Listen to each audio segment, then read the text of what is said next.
찬양 정말로 아름답습니다. 이렇게 아름답고 영감 있는 찬양, 저녁 예배 시간에 이렇게 듣기는 처음인데, 혹시 용병 아니십니까? 돈으로 사왔던 사람들, 그러진 않겠죠? 아주 대단한 찬양입니다. 젊은 사람들이 흔히 말하기를 쫄지 마라는 말을 요즘 많이 쓰시더라고요. 제가 지금 쫄지 말아야 되는데, 왜냐하면 이 남부민중앙교회가 참 역사와 전통 있는 교회고, 또 사실은 또 우리 김중식 목사님은 서부경찰서 같이 경목 활동은 하고는 있지만은 저와는 급이 다른 분입니다. 김 목사님께서 대구 서영교회를 담임하고 있었을 때 저는 인근에 있는 그 작은 교회에서 부목사였거든요.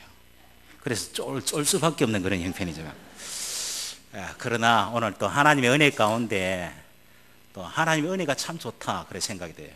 급이 다르기는 하지만은 부족한 사람을 불러주셔서 오늘 말씀을 대언케 하는 것도 하나님의 크신 은혜라고 생각을 합니다.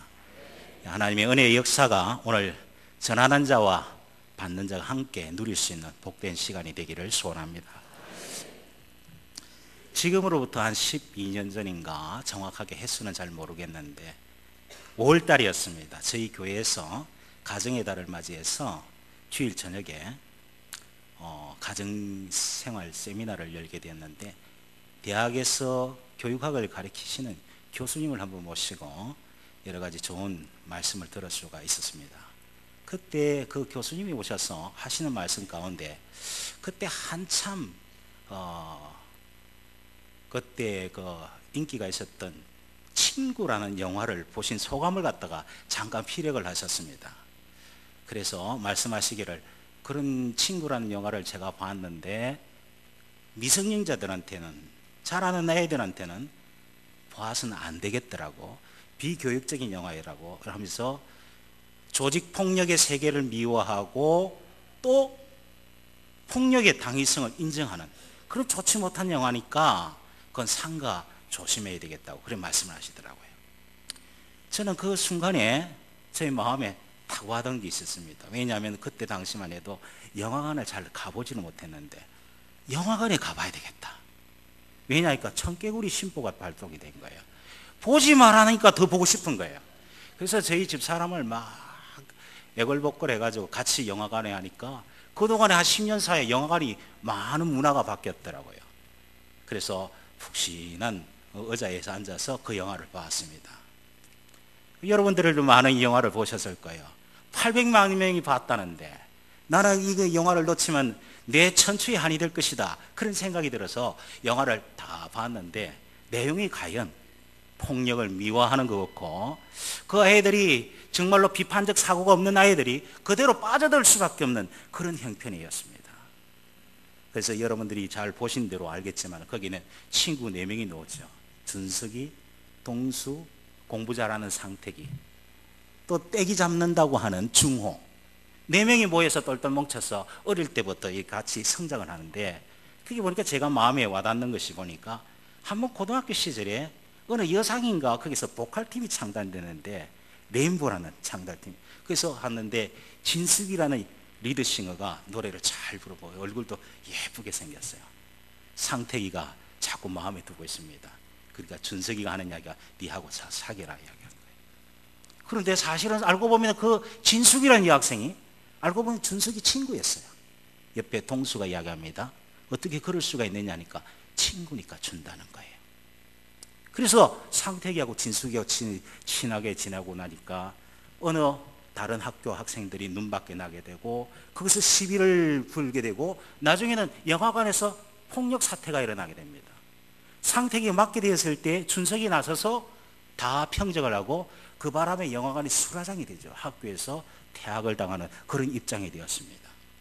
상택이로서는 자기가 맞아 죽게 됐는데 준석이 때문에 자기가 살아나게 되었어요. 그러나 친구가 이제 학교를 더 이상 다닐 수 없는 입장이 되었으니까 얼마나 미안합니까? 그래서 친구야 미안하다 하니까 준석이 하는 이야기가, 친구에게는 미안하지 한다는 소리를 하지 않는다고 손사래를 치는 거예요. 이런 것을 그 영화 속에서 말할 때 우정이다, 아름답게 묘하라고 했어요. 그러나 저는 그 영화 속에서 우리에게 자연스럽게 다가오는 그 우정의 관계가 우리 사회의 폭력보다도 더 무섭고 우리 사회를 더 병들게 하는 사회 병리학 형상적인 그 사실이 그 속에 녹아있더라는 거죠. 친구니까 여자친구도 양보할 수 있는 그런 끈끈한 관계. 오늘 우리 사회의 많은 비리들이 전혀 낯선 사람을 통해서 이루어지지 않습니다. 서로 아는 사람끼리.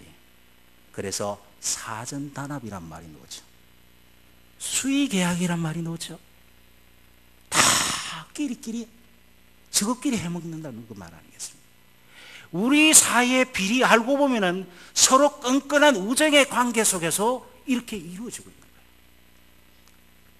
우리 사회에 많은 비리들이 일어나지만은 그런 비리가 일어날 때마다 신문이 떠들고 언론이 떠들고 이래서 해야 되겠는가, 땅을 치야 될 일이다, 골기해야 된다, 별의별 소리 다 있다가도 조금만 시간이 지나면 다시 잠잠해지는 우리 사회의 풍토. 이번만은 없어져야 된다고 그렇게 모두가 걸기를 해보지만은 시간이 지나면 또다시 그런 일들이 재발되고 있는 거예요. 알고 보면은 아는 사람끼리의 비리는 덮어주는, 비호하는 우리 사회의 풍토. 친구끼리는 미안하다 소리 하지 않는다는 그런 자연스러운 우정의 관계가 오늘 우리 사회의 범죄를 갖다가 다시 유발시킬 수 있는 소지로 남아있더라는 거죠.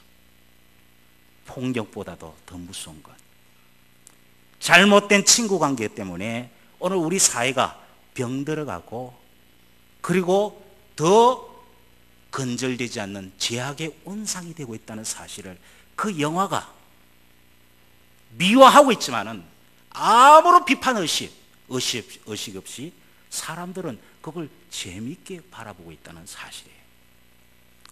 사실은 이런 잘못된 친구의 우정관계, 뒷골목 건달의 세계만은 있을까요? 아닙니다. 제가 오늘 이 이야기를 왜 오늘 남부민 중앙교회 우리 교우들 앞에서 제가 소개를 하고 있느냐 하면은 우리 신앙인 속에서도 잘못된 우정의 관계를 가지고 신앙생활하는 가운데서 세월이 지나도 신앙의 연륜이 더 깊어져 간다고 할지라도 사람이 전혀 달라지지 않는 사람이 있더라는 거죠. 신앙의 연륜이 깊어지면은 신앙과 그 인격이 고상해져야 됩니다. 권사해져야 되죠. 그런데 이상해요. 시간이 지났는데도 달라지지 않습니다. 사람이 더 유치하고 더 악랄하고 세상 사람들 앞에 손가락질 받는 그런 현상들이 얼마나 많은지, 아마 그거는 잘못된 우정의 관계를 가지고 신앙생활을 하고 있기 때문이라고 저는 생각하는 거예요. 오늘 남전도에 헌신예배 와서 헌신하자, 우리가 열심을 내자, 그런 말씀 이전에 제가 먼저 당부하고 싶은 것이 바로 이겁니다. 우리의 인격이 달라지지 아니하고 우리의 영성이 달라지지 않는 가운데서 열심 내면은 교회에 아무런 덕을 끼치지 못합니다. 말썽 일으키고 문제 일으키고 충돌 일으키고 갈등 일으키는 사람들이 얼마나 많은지. 저 사람은 교회에 열심히 신앙생활 하는데, 열심히 봉사하는데, 그런데 웬일입니까? 문제 일어나고 말썽 일으키는 사람들이 얼마나 많은지. 열심을 내는데 문제 일으키는 거 보면은, 가만히 보면은 그 사람의 인격과 신앙이 전혀 근사해지지 않고 연륜만큼이나 변하지 않았기 때문에 오늘 주님이 주시는 말씀을 통해서 예수 그리스도의 친구가 된다는 것이 무엇인지, 신앙적으로 우리가 진정으로 친구가 된다는 것이 무엇인지를 반드시 깨달아서 우리 자신들이 이제껏 신앙의 연륜만큼이나 신앙이 자라지 못하고 또 아울러서 아름답게 열심은 있지만은 아름답게 교회를 섬기지 못하는 우리들의 신앙생활에 그 현주소를 발견하시고 이제 주시는 말씀을 통해서 새롭게 변화되어서 여러분들이 예수 그리스도의 친구로서 성숙한 모습으로 교회를 섬겨갈 수 있는 소중한 기회로 삼으시기를 소원합니다. 오늘 본문은 우리 신앙생활의 성숙을 가로막는 친구의 왜곡된 시각을 바르게 잡아주고 있습니다. 본문 15절에 보면 예수님께서 제자들에게 말씀하시기를 이제부터는 너희를 종이라 하지 아니하리니 종은 주인이 하는 것을 알지 못함이라. 너희를 친구라 하였노니 내가 내 아버지께 들은 것을 다 너희에게 알게 하였음이라. 이렇게 말씀하셨어요. 예수님은 항송하게도 우리를 종이라고 하지 않습니다. 우리를 누구라고요? 친구라고 불러주십니다. 친구라고 불러주시는 거예요. 자, 그런데 친구라고 말씀해 놓고 뭐라고 이야기하느냐면 예수님이 친구가 된다는 것이 도대체 뭘까? 본문 11절에 보면 이렇게 말씀했습니다. 내가 이것을 너희에게 이름은 내 기쁨이 너희 안에 있어 너희 기쁨을 충만하게 하려 함이라. 우리는 이 두 가지 말씀을 우리가 한번 요약을 해본다면 이럴 것 같아요. 우리 예수님께서 우리를 친구로 삼아주셨다. 친구 삼으시고 난 뒤에 우리에게 무엇을 주느냐 하면은 기쁨을 주시는구나. 여러분, 문제는 이겁니다. 예수님이 우리를 친구로 삼으셨다 이래놓고 우리에게 기쁨을 주시겠다고 하는데 이 기쁨이 어떤 기쁨이냐, 기쁨을 어떻게 이해하느냐에 따라서 여러분들이 정말로 참다운 친구의 삶을 살아갈 수도 있고 여러분들이 정말로 성숙한 신앙인의 삶을 살아갈 수가 있는 거예요. 여러분들이 예수님의 친구가 되어서 기쁨을 얻는다는 것은 세속적인 욕망을 채우는 것일까요? 내 마음에 원하는 바 소원을 우리 주님께서 내 친구니까 나에게 들어주시는구나. 그리고 나를 친구로 삼으신 예수님께서 내가 무슨 잘못을 해도 주님께서 다 나를 비호해 주시는구나. 그렇게 이해하십니까? 제가 중학교 때 별명이 있었어요. 근데 별명을 공개하기가 참 곤란한데 용서하시고 들으시기를 바랍니다. 별명이라는 것이 별로 좋은 것 아니죠. 제 별명이 재수 없는 놈이었습니다. 그 초등학교를 졸업을 하고 중학교 1학년 들어갔을 때 아직도 중학교 생활을 잘 적응하지 못한 어리버리할 때였습니다. 그래서 1학년 때 콧물이 질질 흐르면서 학모를 쓰고 교복을 입고 그래가지고 학교를 이렇게 등교를 하게 됐는데 그때 선배들이 나와가지고 앞에서 선도부를 써가지고 다 복장 단속하고 그랬었어요. 근데 저는 영문도 모르고 바싹 이제 긴장된 모습으로 갔는데 너보고 이쪽 저보고 이쪽을 양쪽을 좀 넣으라는 거예요. 그 나가보니까 복장 불량하는 거예요. 보니까 후쿠가 열렸어요. 그래서 이 주먹으로 탁 하다 정신 차려 하면서 이 주먹을 때리는데 그때 누가 그만두라 이런 소리가 들리더라고.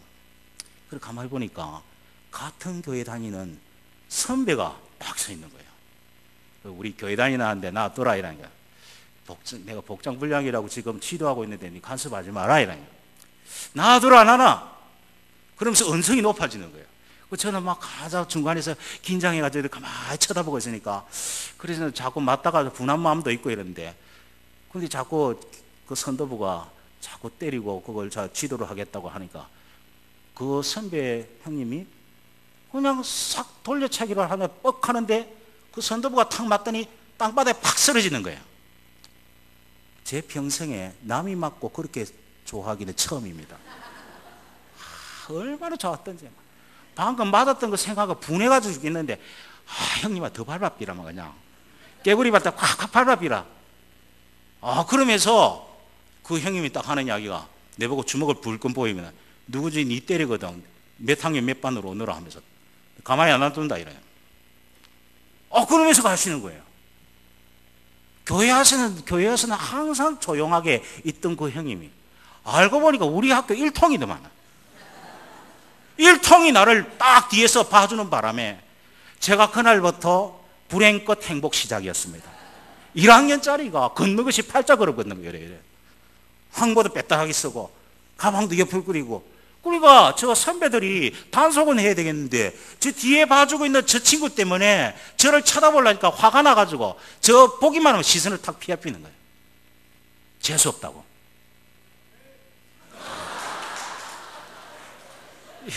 번지수가 다른데요. 참, 그럼 모르긴 해도 저분도 많이 맞으신 것 같아요. 정말로 그때는 참 그랬어요. 그래서 제가 그때 1학년짜리가 3년을 학교 생활하면서 꼭 3학년처럼 다녔다니까요. 건들건들 해가지고 제가 뭐 무용담 늘어놓듯이 이야기를 해서 그런데 사실은 제가 회개하는 마음으로 이야기하는 거죠. 1학년은 1학년짜리대로 살아야 되죠. 뒤에서 누가 비호를 해주고 보호해준다는 것들, 그것을 빌미로 삼고 살아가는 우리 그리스도인들의 모습과 사뭇 다를 바가 없습니다. 오늘 우리 한국 교회에 보면은 강단에서 그런 이야기를 합니다. 하늘과 땅의 권세를 가지신 하나님이 우리 아버지십니다.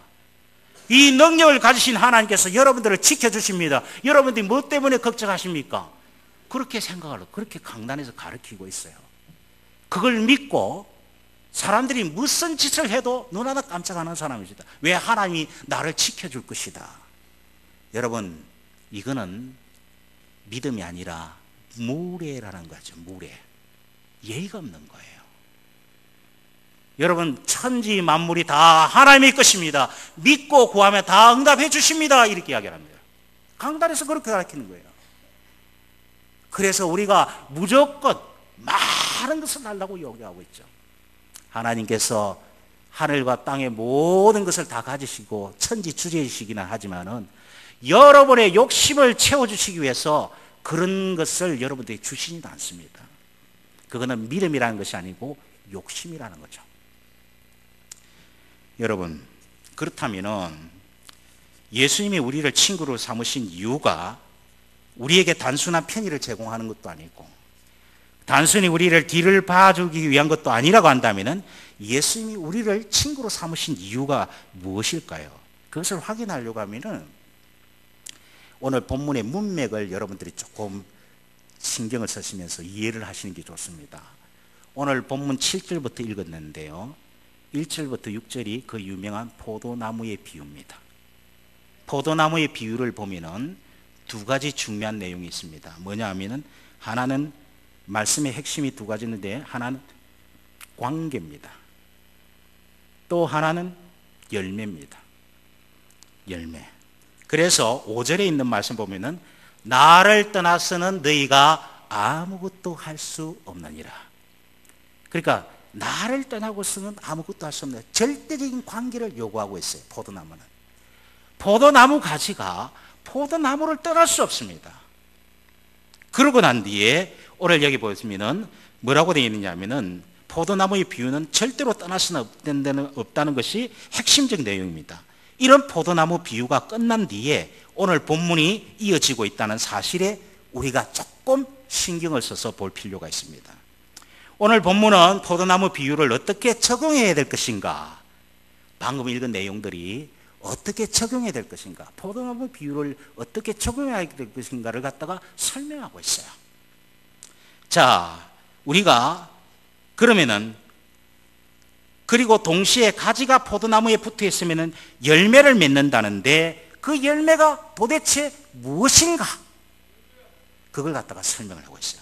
그래서 그것을 예수님이 해석하고 있는데 우리가 어떻게 해야 열매를 예수님과 뗄래야 뗄 수 없는 가지로서 살아갈 것인가? 그것이 오늘 본문 가운데 있는데 7절에 보면 이런 이야기가 나옵니다. 다 같이 한번 읽겠습니다.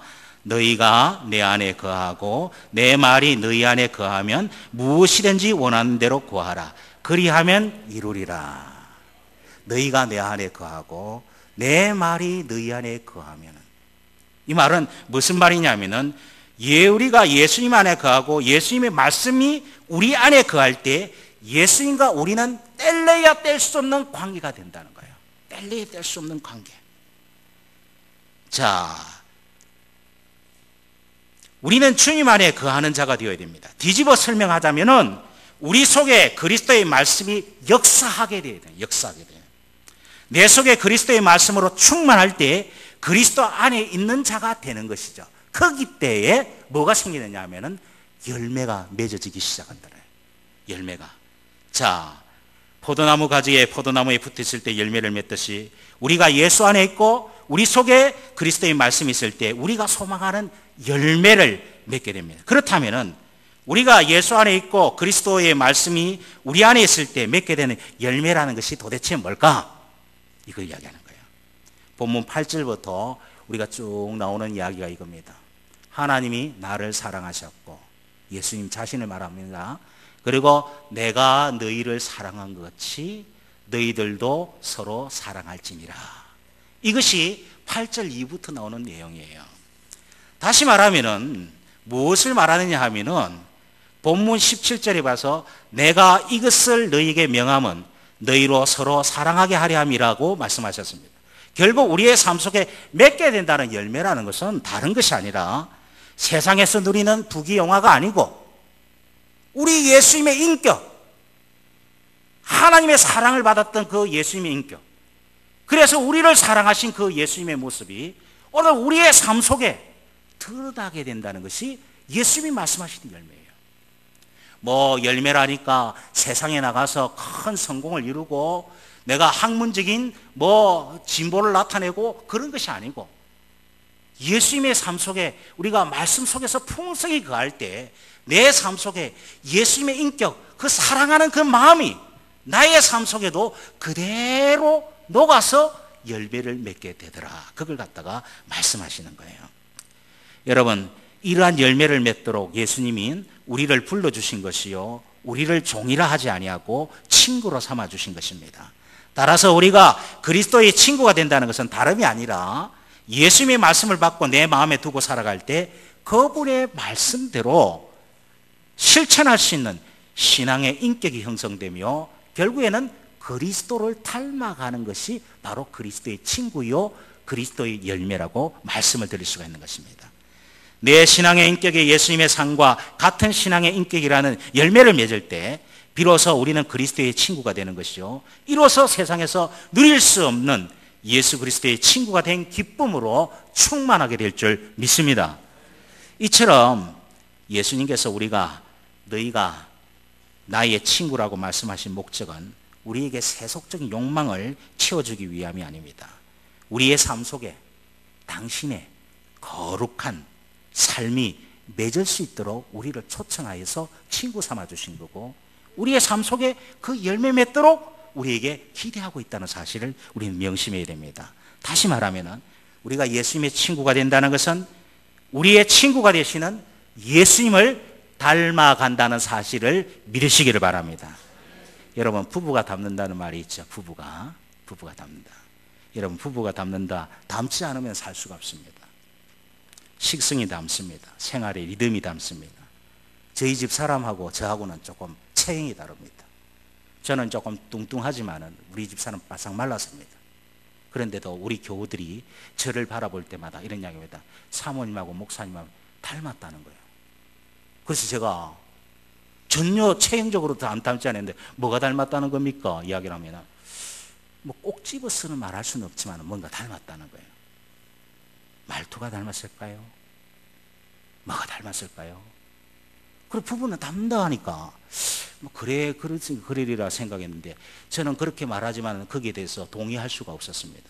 그러나 어느 날 결정적인 순간에 동의할 수밖에 없었습니다. 제가 차를 타고 나가는데 이 부산이 참 운전하기가 대단히 거친 곳이지 않습니까? 어떨 때는 뭐 접촉사고가 일어나기 일보 직전에 탁 빠져놓을 때 되면은 아무리 기도와 말씀으로 무장된 목사라도 입에서 거룩한 말이 나오지 않냐고 욕이 나올 수도 있습니다. 실망한 표정 짓지 마시길 바랍니다. 사람 다 같은 거예요. 이거 막 욕이 터는 거예요. 아무도 없을 때는 혼자서 하고 할 때는 그거 카타르시스를 느끼죠. 화가 나니까 막. 근데 어느 날 막 욕을 하고 정신이 있나 없나 막 이렇게 막 하고 있는데 옆에서 우리 집 사람이 타고 있는 것을 거기서 알았어요. 목사님, 여기 목사님 교회에 양이 앉아 있잖아요. 그래 양이 앉아 있는데 그래 욕하면 되겠습니까?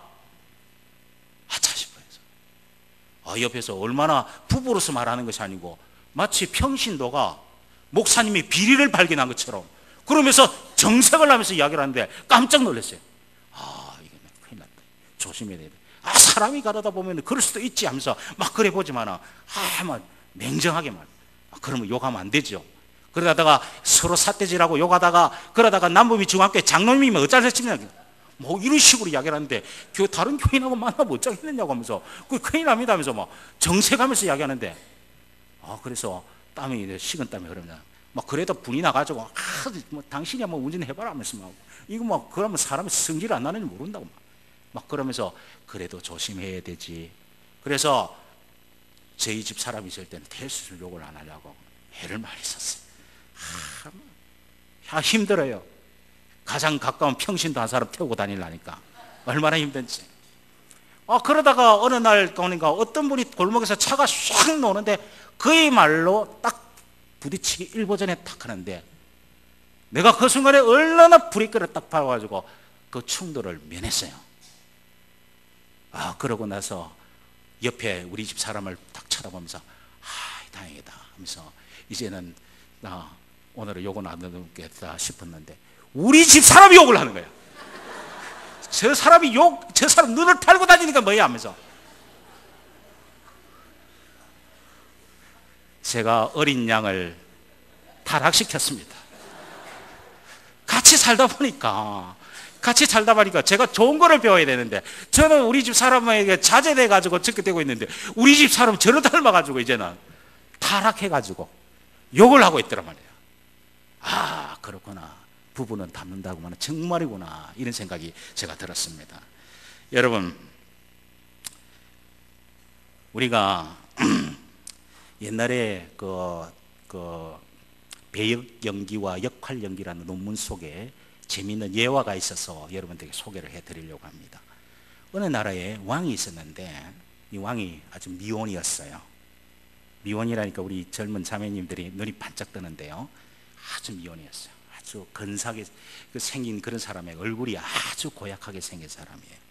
그런데 왕이 이제 초도 시찰을 해가지고 저 성읍들을 돌아보고 돌아왔는데 어느 성에 가니까 베란다에 왕이 행차한다는 바람에 많은 부인들이 또 젊은 사람들이 나와서 환영을 하는데 보니까 딱 한눈에 보니까 너무 아름다운 여성이 베란다에서 자기를 쳐다보고 있는데 마음에 딱 그 순간에 화학적 반응이 딱 생긴 거예요. 저 사람이다. 내 평생에 저런 여자와 함께 살 수 있다면 얼마나 좋겠는가. 그래가지고 궁궐에 와가지고 고민하기 시작합니다. 밤잠이 안 오는 거예요. 근데 이 왕이 정말로 세상을 다스리면서 그렇게 하고 있는데 너무나 마음이 좀 이렇게 소심해가지고 내가 그 아가씨한테 내가 청혼을 했다가 딱지를 맡으면 어떻게 할까. 얼굴 보니까 굉장히 고약하게 생겼어. 자기가 봐도 이건 아니다 싶어요. 그래서 고민하다가 그래도 한번 도전은 해보자 싶어서 이야기를 하다가 아니야 나 분명히 딱지 맞을 거야. 딱지 맞으면은 온 동리 사방에 내가 그 왕이 딱지 맞았다는 소리 들리겠지. 그래서 스스로가 포기하고 있었는데 그래도 한번 도전해보자. 그러다가 묘환이 떠올랐는데 왕궁의 연금술사에게 부탁을 했습니다. 나를 위해서 가면을 하나 만들어 주시오.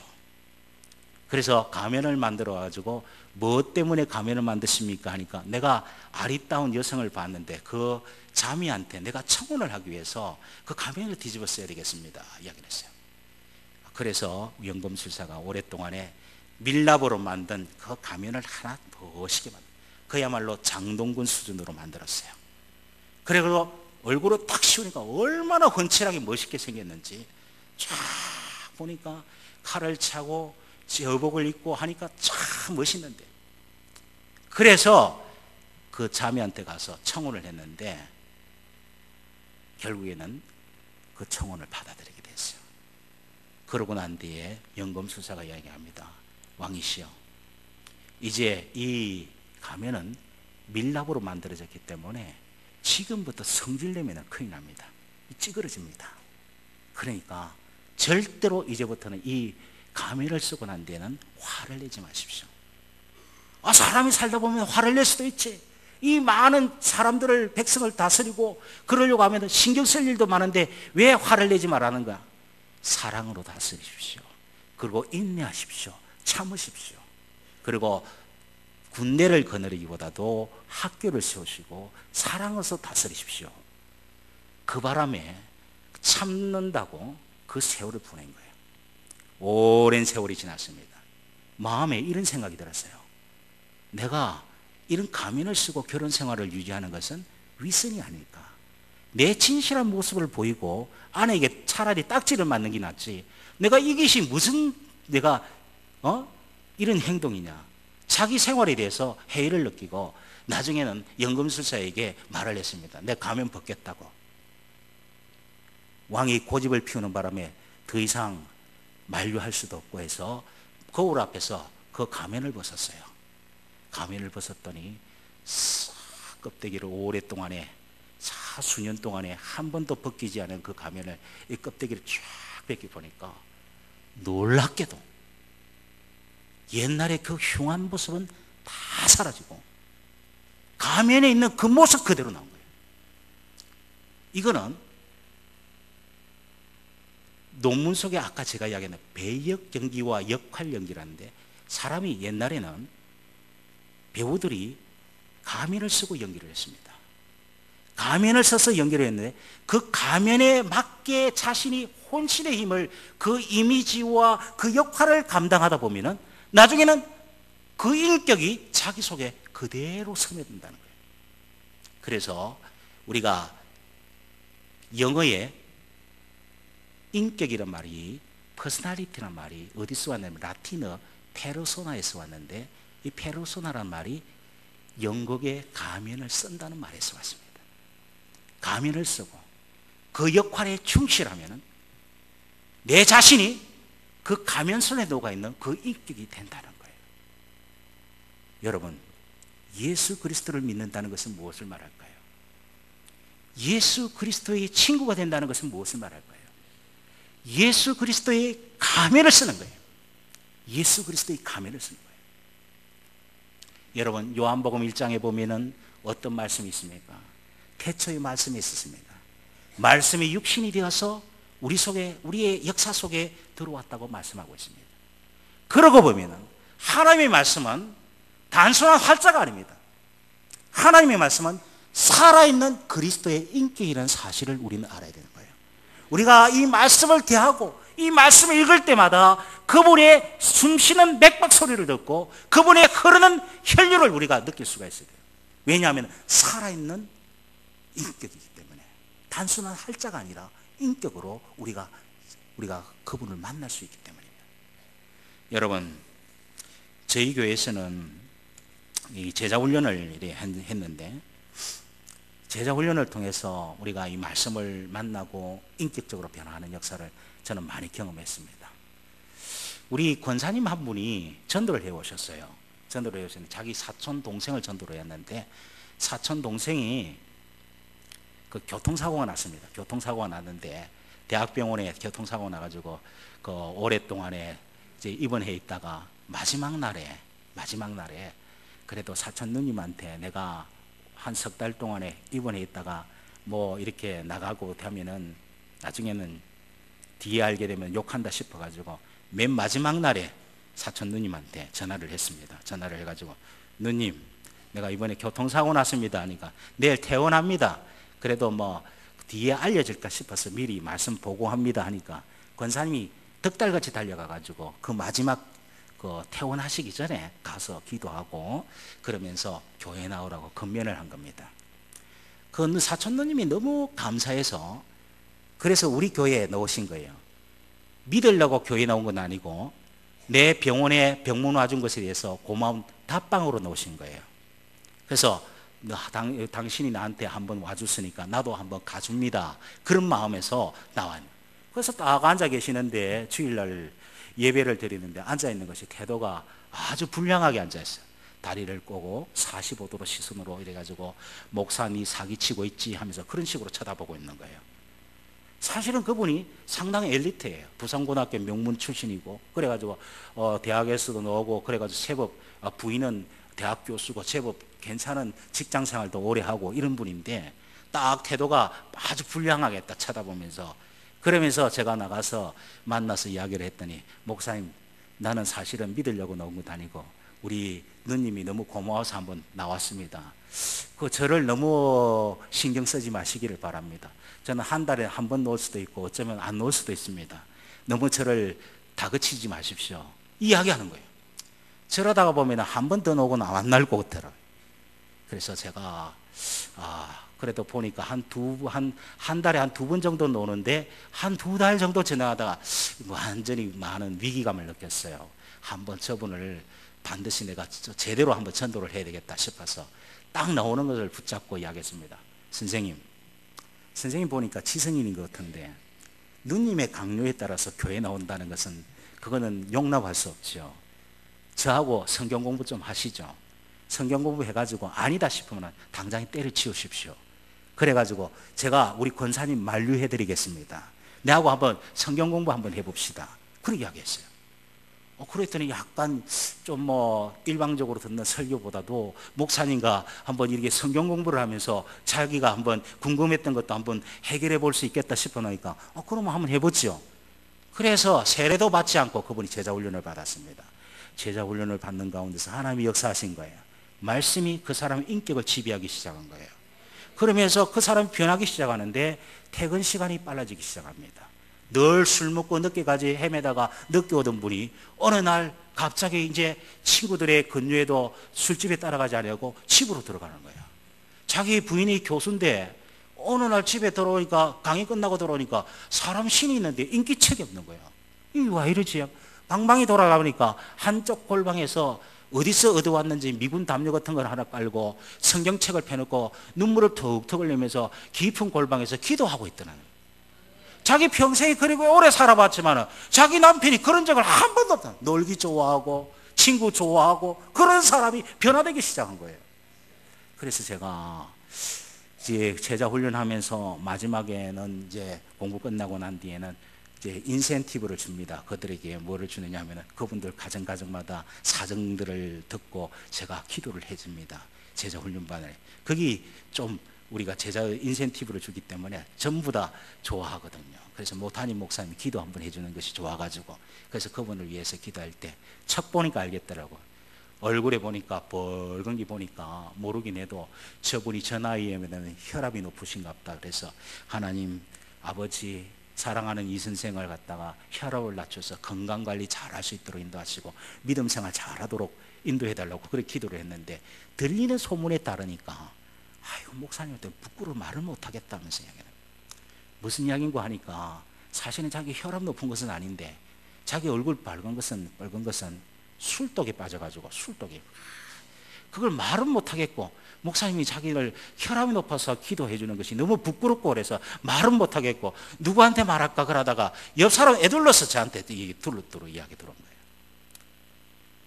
그런데 그분이 그때부터 자꾸 말씀으로 지배를 받고 변화되기 시작하더니 사람이 완전히 변했는데 저도 피부가 조금 배곡 피부죠.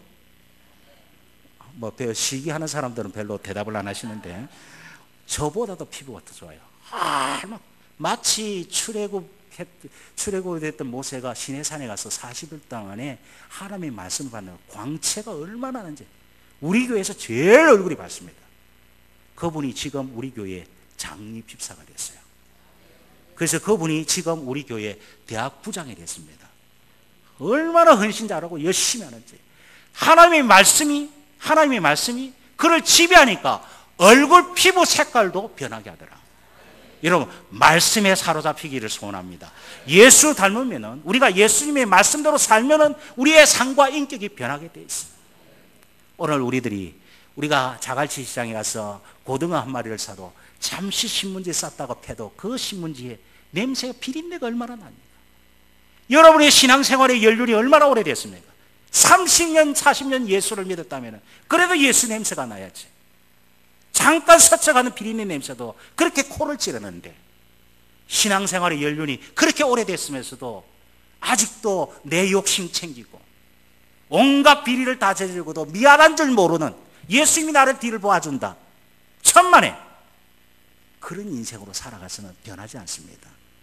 오늘 여러분들이 우리가 하나님의 교회를 헌신하기 전에 내 자신의 인격과 영성을 먼저 점검해 봐야 됩니다. 열심 내기 전에, 헌신하기 전에 하나님 앞에, 하나님이여, 내가 오랜 세월을 살았음에도 예수 그리스도의 친구로서 지금 살아가고 있는지, 예수님을 닮았는지, 내 삶 속에 주님의 인격이 드러나고 있는지, 그런 인격 속에, 그런 영성 속에서 여러분이 헌신할 때, 여러분이 정말로 봉사하실 때 우리 남부민 중앙교회가 크게 부흥하고 아름답게 성장하게 될 줄 믿습니다. 이 은혜가 여러분과 함께 하시길 주님의 이름으로 축원합니다.